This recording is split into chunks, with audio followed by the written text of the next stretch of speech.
Center for Agroforestry, we focus on the science behind agroforestry, which is the integration of trees and shrubs with crops or livestock. And our center is really considered one of the world's leading centers in this area of agroforestry. We've recently received the distinction of being one of CAFNR's programs of distinction, which is a really impressive designation. We're excited about how it relates to Missouri's agriculture and natural resources economies, and really kind of highlights the challenges that Missouri is facing. And really exciting to me is that it really connects with the vision of focusing on how we imagine a healthy world. Agroforestry definitely has components that relate to health, both of the environment and of people, because some of the products that we develop in agroforestry, specialty crops, are products that relate directly to the human health condition. So we have a number of items that have happened over just the past few months, actually. We have several new people joining our group. Dr. Ron Revord was hired to focus on the tree nut breeding program. He comes from the University of Illinois. He actually worked with me there, so it's a really fun opportunity for me to continue working with Dr. Revord. He's previously worked on hazelnuts, American hazelnut, looking at the disease Eastern filbert blight and trying to overcome challenges with that. Now he's focused more broadly on a number of different crops, including pecan and black walnut and Chinese chestnut, and looking at breeding for traits for improved characteristics. Another new faculty member we have is Ashley Conway, hired to lead our silvopasture program at the University of Missouri Center for Agroforestry. She comes most recently from the University of Nebraska-Lincoln. Her PhD is in animal sciences, and she has some background in agroforestry related to time she spent in the Peace Corps, and she also grew up on a diversified farm in Oregon. And she's now focusing on this idea of integrating trees and forage with livestock, and really focusing on the efficient and responsible management of animals. Then I started as the new director in August, so we all came kind of around the same time to work on providing the leadership on all dimensions of the college mission. So the research, teaching, economic development, and service. I'm coming most recently from the University of Illinois, and that's where my degrees are from. I also spent some time as a faculty member at University of Vermont, which was a very fun time for me. But being here in Missouri has just been a real great experience for me. I feel like everybody's been so welcoming, and it's such a beautiful state. It's just really fun to be here and be with the Center for Agroforestry. So I'll be focusing on extending my research that I've been doing, kind of looking at landscape level agroforestry and kind of integrating, even looking at how we might apply agroforestry in an urban environment as well, and trying to integrate more of the specialty crops into agroforestry systems. One of the big highlights of the year for me since I started, this was really kind of a profound opportunity for me, was to be a part of the Land of the Osages Research Center inauguration. The grand opening of a brand new research center was a really special opportunity. This was a gift of land from Doug Allen upon his passing. He shared this land with the University of Missouri, also with the intent to help us connect with the Osage Nation. And thus the name reflects what their desire was to have this site named. And the inauguration, the opening ceremony itself was a pretty impressive event, brought in some of the Osage dignitaries and had some of the ceremonial aspects that they brought to bear. The color guard, the drummers, prayer song, just some really neat parts of that day. We had a number of the dignitaries share some really powerful messages. Chief Standing Bear shared with us, as did others. We have some other familiar faces that joined us that day, which is really great. Another big new piece that happened this year was our new agroforestry podcast has been released. And so this really reaches a very broad audience. It's a downloadable audio opportunity that's available in all of the syndicated apps. It's monthly episodes, typically about 30 minutes. And we're getting about 1,000 downloads of each one of those episodes. So I encourage you to really look into that. I think there are about 9 of those right now to look at. Another big thing for us that we've been focusing on since I started is our strategic planning process. The fall semester, we really focused on the first step of that. Oh gosh, you guys aren't getting these slides, are you? Oh no. You are supposed to be seeing slides, goodness. Just like pulling this stuff up. Well, I'm going to just really, it's still not advancing. Okay. Well, I'll just go ahead because I want to keep us on time here. But we are going through the strategic planning process. We've, in the fall semester, really focused on the kind of baseline assessment. We, in conjunction with the baseline assessment, we're working on a 5-year review that was called for from the college. Well, there you go. You see a real quick version of it. So yeah, we've been working on the information gathering portion in the fall. In the spring, we're really going to get more serious about the kind of planning forward part of this. And this did align with this request from at the campus level to do a 5-year review of the center. So we just completed that 5-year review. And that's going to help us move forward and look at the planning of kind of articulating our future vision and establishing the goals and objectives, and then really starting to implement everything. So just kind of reconnecting with the value-added portion of this, agroforestry really connects to this topic so well. We have products from agroforestry that really contribute to a more regional type of food system, that we can provide products more locally. We have trees and shrubs. We have trees that produce nuts and berry shrubs that produce some of the healthiest products for the human diet. Agroforestry offers an opportunity to diversify income for farmers and landowners in Missouri, and it's really great to just see opportunities to bring in different types of products, different specialty products. And then looking at foods, of course, from agroforestry then can also be more profitable and more feasible if we really take on this value-added aspect. So finally, I just want to put a big thank you out to our sponsors that we have listed here. And again, thank you to all of you for coming today, and we're really looking forward to this event. So our next speaker is going to be Dr. Dean Daubert, who is Vice Chancellor and Dean of the College of Agriculture, Food, and Natural Resources. I know he has a really strong passion for value-added products with a background in food science and biochemistry. So we're very excited to have you here today joining us as well. Thank you. Thank you, Sarah. So I'm just going to take a little bit of the pressure out of the room. I don't have any slides, so in case you're wondering. I want to ask, before I kick off with my remarks, a show of hands of the students that are with us this morning. Students, it's great. This is going to be an excellent educational experience for you, and we're thrilled that you took time from your busy schedules to be with us. So thank you, students, for being here. I did just get a text message from Lieutenant Governor Kehoe. He will be here. But he was in session until 3:30 this morning. So yeah, but he'll be here, and hopefully he'll be here before I complete my introduction for him. So thank you, Sarah. Sarah did join us back this past August, and she's already making huge strides and contributions to our college and to our Center for Agroforestry. As mentioned, Sarah coordinated the historic grand opening ceremony for our new Land of the Osages Research Center. This is a partnership between the Osage Nation and the Center for Agroforestry. It was a spectacular event. Show of hands, how many of you were there? Yeah, it was quite an emotional experience for me as well. It was an incredible morning, and the LORC, the Land of the Osages Research Center, is the newest research center amongst our Missouri Ag Experiment Station in more than 30 years.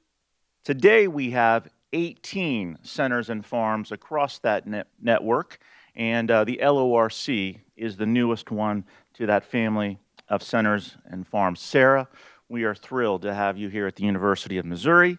And so with that, on behalf of the College of Agriculture, Food, and Natural Resources at the University of Missouri, it's my pleasure to welcome all of you to the 11th Annual Agroforestry Symposium. I recognize and really do appreciate the great lineup of speakers that have been assembled for this event, and I thank all of you for joining us.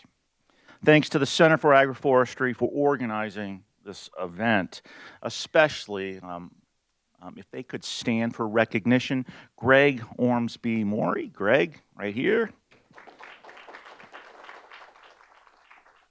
A few more to acknowledge: Carolyn Todd, Mike Gold, and Hannah Hemmelgarn. Mike. And Carolyn and Hannah were running around, but appreciate all that they've done to pull this great event off.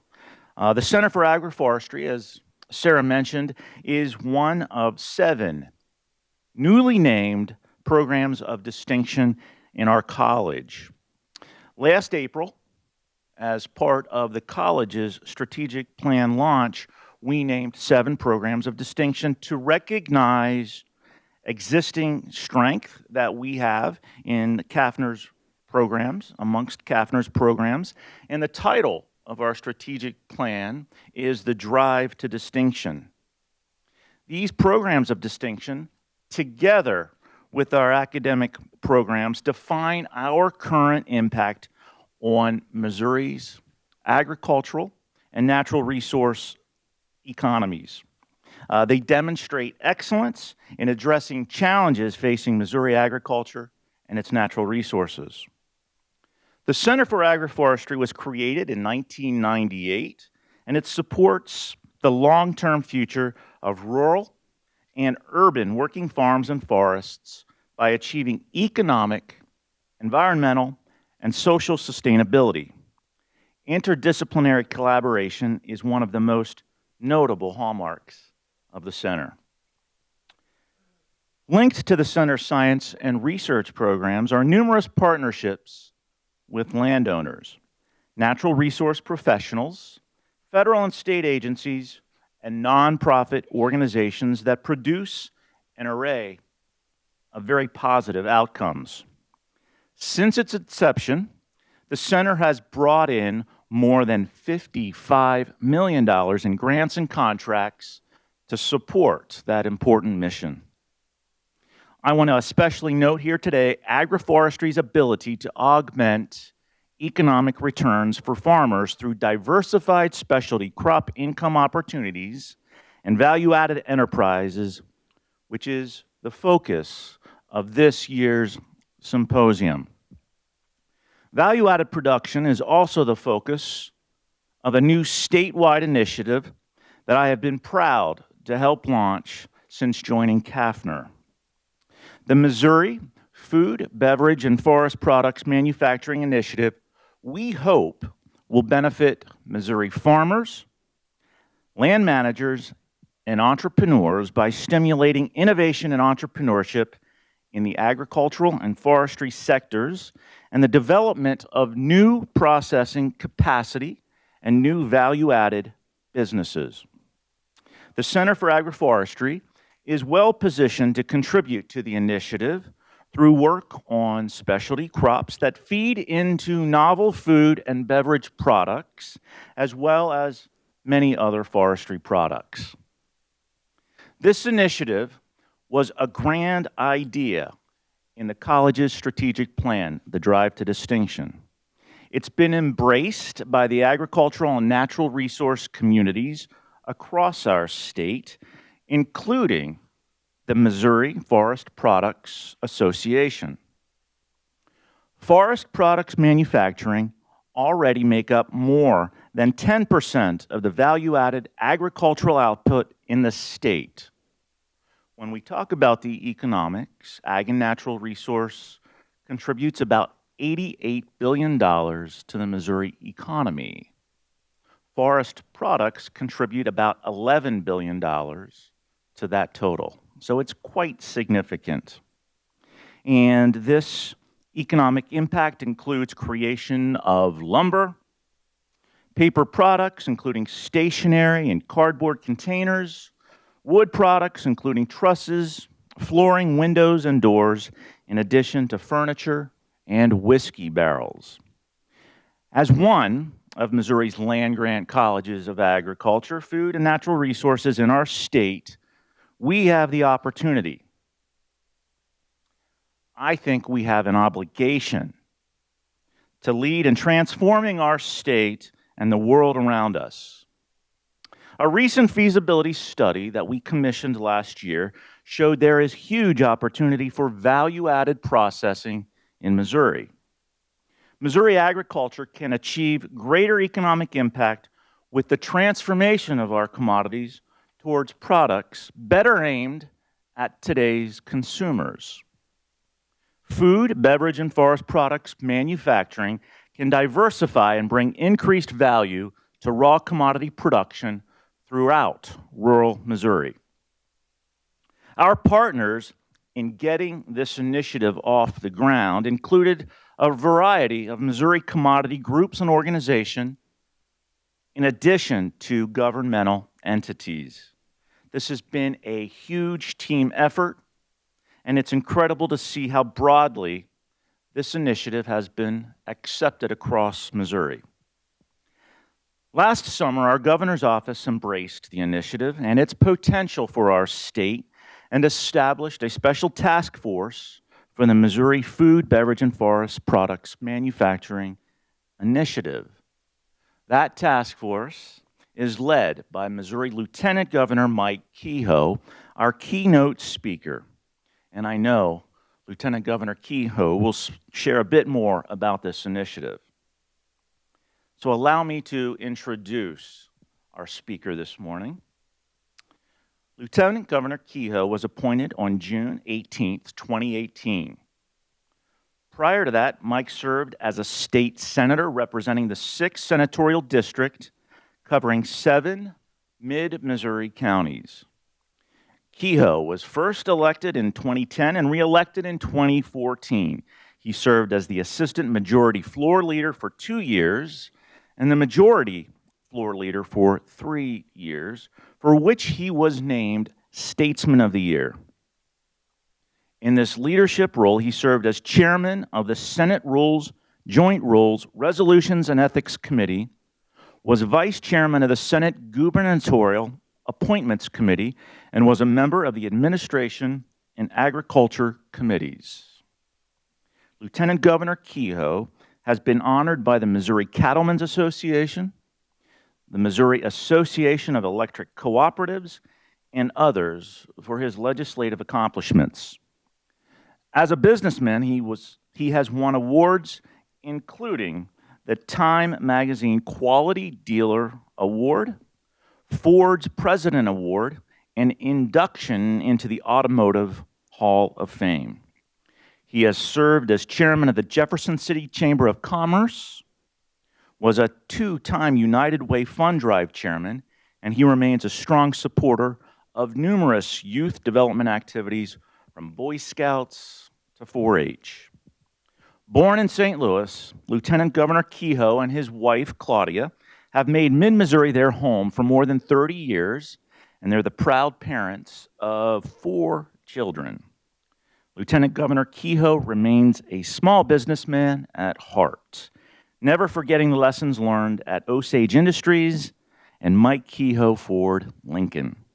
He runs a beef cattle production business located on the family farm in Phelps County. His office administers the Buy Missouri Economic Development Initiative to actively promote products grown, manufactured, processed, and or made in Missouri. Please join me in welcoming to the podium our Lieutenant Governor, Mike Kehoe.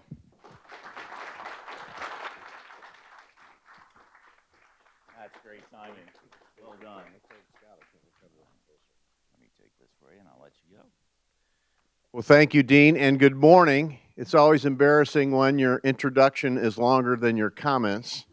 but I appreciate Dean Daubert and all he has done for the program here, as well as many of you for getting up this morning and becoming involved in this process. It's an important part of what we're trying to do, as the Dean mentioned, with our task force, which I'll spend just a little bit of time talking about a little later on in my comments. I have to apologize. I normally speak from the heart anywhere I speak. Those of you who have been around me, and I see a few familiar faces. But we were in session this morning until 3:30. And so I literally went home and then came up here. So I wrote everything down. About 2 o'clock, I thought it's going to be a long night. I better start writing things down because I'll never get through this tomorrow morning. But I appreciate being here, being on the campus of our flagship university. Great facility. And I got to tell you that whenever I'm around industry experts such as yourself and academia that is in this room and in this building, it always makes me a little bit nervous, and it does remind me of a story that I thought I'd start off with this morning about a father and son who went camping. The father graduated high school by the skin of his teeth and went straight to work at a local factory. The son was an honor student who received a full academic scholarship to college and ultimately earned a PhD in meteorology at a prestigious school. After they arrived at their campsite, the father and son set up their tent, unpacked their gear, ate a great dinner cooked over the campfire, and then went to sleep. The dad woke up in the middle of the night to a beautiful array of stars from horizon to horizon. He elbowed his son and said, "Son, what do you see?" The son answered, "Dad, I see a beautiful, clear, high-pressure night with no chance for precipitation." The dad was quiet for a moment, appearing to be deep in thought, before he responded, "You idiot, I see that somebody stole our tent." I'll explain the joke to you later, Dean. Sometimes these real academic people don't get it. In all seriousness, though, it's my honor to be here today. But I think there's some practical lessons in this joke as well. Different people with different perspectives see things differently. And that's certainly what you're going to experience today and what you've experienced in your business, in your career, in your life. To some, the complex is obvious, and to others, the obvious is complex. This is true in every industry, whether we're selling cars, running a restaurant, banking, raising cattle, growing corn, soybeans, or timber. Simple to define problems: how do we grow more food and feed an ever-increasing world population? How do we lower the average age of a farmer in the United States and in Missouri? And how do we get new generations of farmers who are focused on meeting the unique and specific demands of their peers? They do not have simple answers. No one person has the answer, just as there is no one specific answer to each problem. This past summer, as the Dean mentioned, I had the opportunity to sign an executive order establishing the Missouri Food, Beverage, and Forest Products Task Force.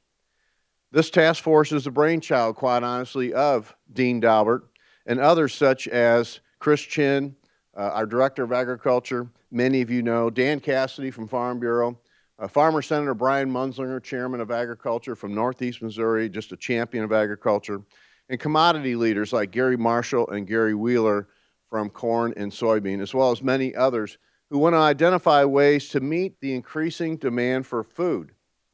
Now, we know we might have more timber people in here, but you can circle around. I saw the Missouri Wine and Grape Board logo on there. There's an awful lot of timber that have a direct effect on that industry, and that's the food and beverage part, the beverage part of that. But as you heard many people say, and I've heard, quite frankly, Senator Blunt say multiple times, if you've ever been around him at any kind of agriculture or production, agriculture task force or comments, is that it took us 2,020 years to figure out how to meet the world's food demand that we have today. And in the next 25 years, we have to double that. So some of you have heard that statistic before, and it's sinking in, but I want to say that one more time. It took us 2,020 years to figure out what we produce today, and in the next 25 years, we have to double that. So that's an important need of the task force. We need to decrease the average age of farmers. I think it's 59 years old now. So I'm just a year younger than the average age, and I'm a first-generation farmer. There's not many of us out there. And so being able to make sure we communicate to our young people the opportunities in agriculture, whether it's in your industry or some of our other agricultural opportunities across the state, through our universities, quite frankly, through our tech school programs, through our high school, tech programs, we have to start getting young people to understand there's incredible opportunities, and it's up to our generation to make sure they understand that first statistic I put out. There's opportunity. 2020 years to get to today. We have 25 years to double it. So that's opportunity. That's an industry that has a lot of growth to it. We need to cultivate farmers who are attentive to the needs of their own generation. The task force methodology was to conduct listening sessions throughout the summer and early fall to receive input and insights from a variety of agriculture stakeholders. Not so much was the goal right now of solving these problems as accurately defining the context of Missouri agriculture. Throughout the task force process, one of the most consistent common themes was value-added process, which I know you'll spend a lot of time on today. As one who identifies more with the dad than the son in this joke, I look at value-added agriculture as the application of market principles to agriculture to foster innovation and creativity, in turn increasing demand and profitability by asking two basic questions. How can I get people to want to buy what I make? Or what can I make or grow that people want to buy? A few examples, as the Dean mentioned, we're involved in a program called Buy Missouri, which promotes products that are made across the Missouri landscape. So it can be consumables. I see we have Department of Agriculture here. Wave your hand for Missouri Grown, which is a complementary program. So Buy Missouri and Grow Missouri is consumables. Buy Missouri can be consumables. It can be anything else. We find manufacturers in the state of Missouri that make everything from Craftsman toolboxes to windows. Imperial Hat Maker, 90-year-old company in Bourbon, Missouri. Our newest Buy Missouri company is a ballistic-proof lectern company in Sullivan, Missouri that makes them for everybody from the President of the United States to the United Nations to city councils. And yes, that's what they are, what I say they are. They're wooden lecterns that look beautiful, but they're bulletproof. And so we find companies like that all over the state, and then we encourage Missourians to go to buymissouri.net, which is the website, to find out what the different categories are and see if there's something they want to buy, and then it tells them where to buy it. We think the governor started this program when he was lieutenant governor. Governor Parson and I shared the thought that if we can keep Missourians' dollars within Missouri's borders, it's just that much better for our economy. We're then helping the people we go to church with, we're at the soccer game with, that we know who work for those facilities across the state. So we're very much on Buy Missouri program, and quite frankly, Missouri Grown is the same thing. It is all about promoting that added value of making sure we're saturating what we do in our state to people in our own backyard. And that is one version of added value. Another story I wanted to tell you about is a student here. He's a senior at the University of Missouri that I met with recently. His name is Gavin Spooner. He's from Martinsburg, Missouri, so just a little east and a little north of here. Gavin is also a first-generation farmer, an incredible young man who has an unbelievable story, whose family is in a farm community, but he is not in agriculture. And he saw the need for popcorn. And so he started growing in very small plots popcorn, taking it, bagging it, and selling it to people who wanted to, just what you think, put it in a popcorn machine. And the next thing you know, Gavin found a company in Fulton, Missouri called GoPo, coincidentally, is a Buy Missouri company, by the way, and went to them and said, where are you getting your popcorn from? And they said, we're getting it from wherever. It wasn't in Missouri. And so Gavin found somebody who could bag large quantities of his popcorn, 50-pound sacks instead of the smaller bags. And so he started putting more crop in and washing it and getting it cleaned and putting it in these bags and wholesaling it to GoPro and others across the state, quite frankly, who commercially sell popcorn for gifts and different things that you would think that you see the popcorn tins in, et cetera. And along the way, he figured out a way that I still think is fantastic. And some of you have heard of this, but it's a relatively new concept, is he sells the popcorn also. What he found out is part of when he's harvesting, there are some ears that he can't harvest, but they're good enough that he can package them and put popcorn on the ear in the package on a grocery store shelf. He's made a deal with a local food company, Mosier Foods, so he's in about 12 stores. And yes, you take that cob and you put it in a paper bag and you microwave it and you pop the corn right off the cob into popcorn. It's incredible. And so when you talk about value added, you talk about kids like that are at institutions like this, and he would quite frankly tell you, I met him up here when I interviewed him, just to find out what he was doing, because I love stories like this. He would tell you that the people here at this university, the students, quite frankly, that he met in the ag school, and some of their families who were third, fourth, fifth generation farmers, really helped them develop some of these ideas. And professors here who said, here's how you might want to market it. And the IT kids here who said, here's how you build a website. And so those are the great stories that you hear. And, you know, there's Gavin Spoor, I'm sorry, his name is S-P-O-O-R, Spoor, all over the state of Missouri. And those are the people we got to grab a hold of and continue to encourage to go on and continue to encourage them about and to teach them about what value added is all about. And I know that you're in a different industry in this room, but it's still the same thing. You're growing things and you're trying to figure out what can we do with all the byproducts and what can we expand our business on. And one more quick example, another thing that we're seeing a really resurgence in, or an actual growth in our country, and it's almost the #1 growing sector in tourism in Missouri, is agritourism.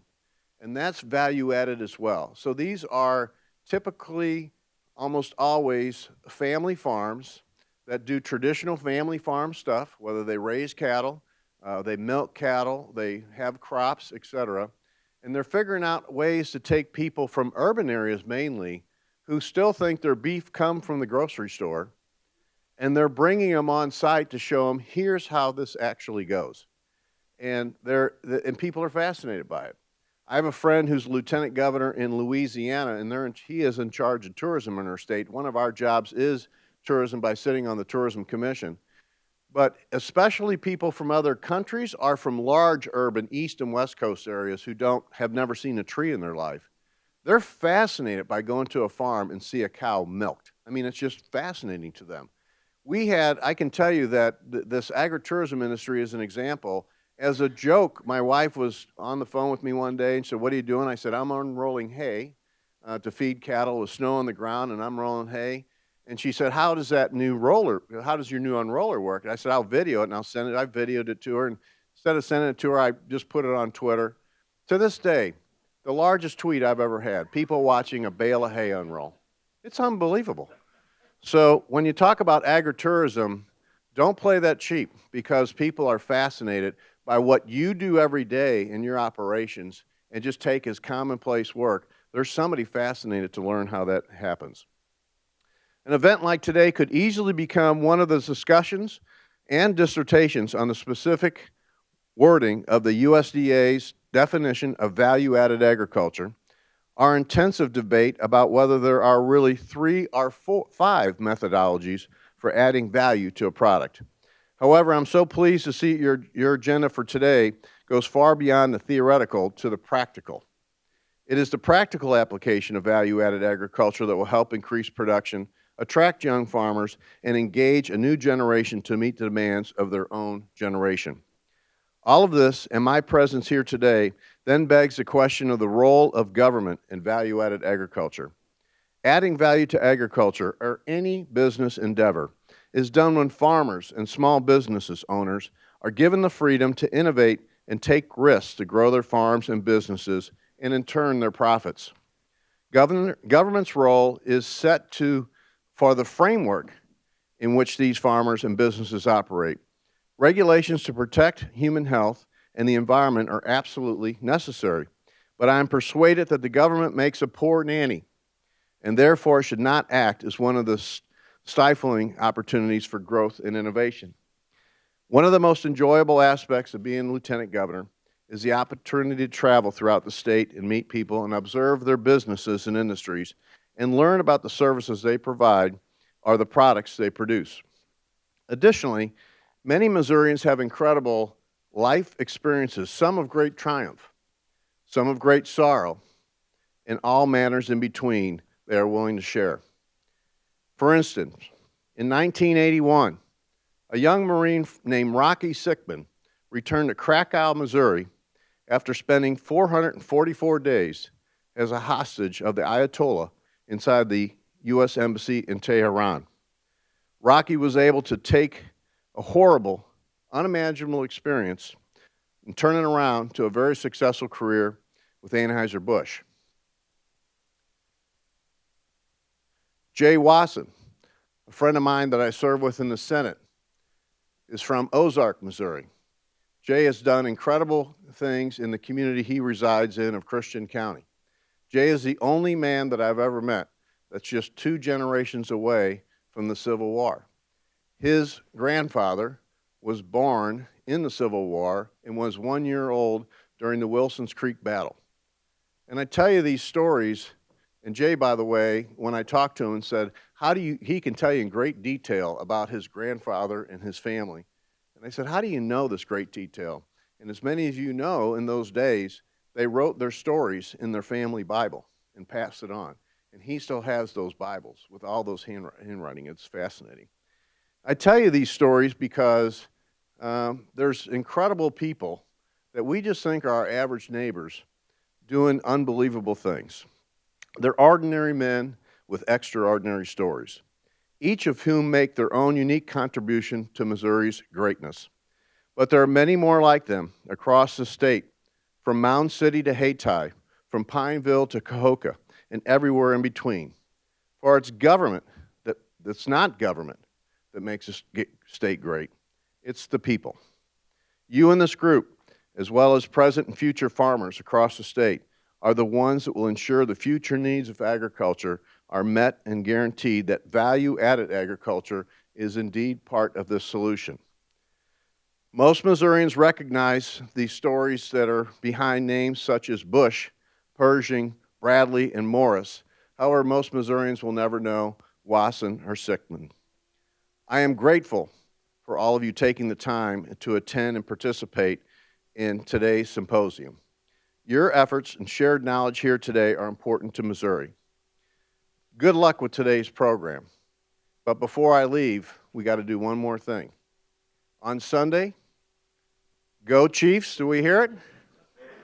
Anybody with me on that? There's no 49er fans, is there? I mean, the Tigers won a huge game the other night in basketball, and now the Chiefs are going to win on Sunday. The governor and I had the Stanley Cup in the Capitol this Monday, and he told the cup handlers and the Blues owners, it's great to have the Stanley Cup. I hope in a few months that we have the Lombardi Trophy here. And he said it'd be even better if next fall, if the Cardinals are playing the Royals. And I pulled him aside and said, boss, we're in politics. You don't want the Cardinals playing the Royals. Somebody's going to make us pick one of those teams.